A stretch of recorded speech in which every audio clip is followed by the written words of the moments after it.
Now, voter turnout appears to have been low at most voting stations in Tlokwe as 3 by-elections got underway today.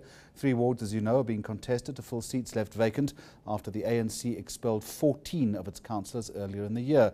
Joining us now on Newsnight is eNCA's Phakamile Hlubi, who was in the Potchefstroom for today's poll. There are 2 incidents I want to refer to. First of all is a scuffle breaking out at a voting station. I think it was Ward 26, amid claims of voter intimidation. Walk us through that first. What happened? Essentially what happened there, Jeremy, was you had a group of independent supporters who confronted a group of ANC supporters. It was a minor scuffle because before things could really get out of hand, they actually confronted each other in front of the particular voting station. The police got involved and separated the group.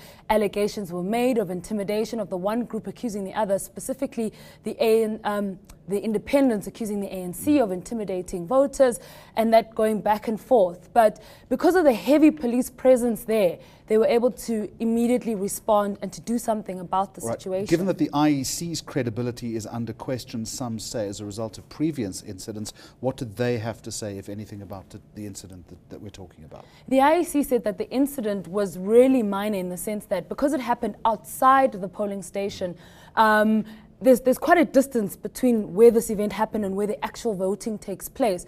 So those who were actually voting were not actually affected at all by this incident. But what they did do was they separated all the various political parties that had their tables there, so that to ensure that this tension wouldn't rise up again. All right, have a look at the screen here. What we're going to put up now is some visuals of the ANC's Jackson Mthembu.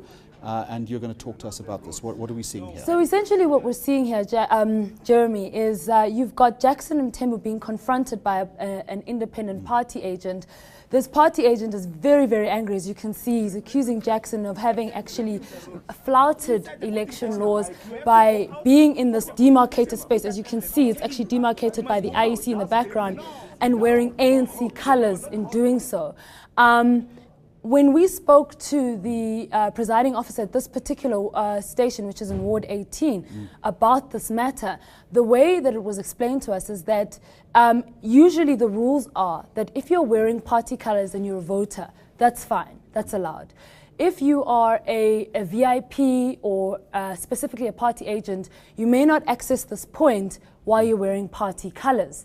However, if you let the presiding officer, like somebody like Jackson, or perhaps let's say the president of the ANC was to drop in, and you happen to be wearing party colours, you let the presiding officer know, so that at that time there's no election going on. That person can then go through and inspect the facilities without disrupting the processes. Just indicates how high the stakes are. Very quickly, when are we going to get some indication of results? And we are reporting the turnout seems to have been fairly low. Has that changed at all? Look, things are going to change. Yes, earlier on the turnout was really low, but the expectation from the IEC is that as it gets on later, and you know now the polls are going to close at 9, people are going to rush. So there are 13,000 people registered. Last count at one of the wards, there was about 400 people who'd voted. So things could change. We'll only get a result around midnight, though. Thank you very much indeed. eNCA reporter Phakamile Hlubi with us here on Newsnight. News that moves. eNCA.com.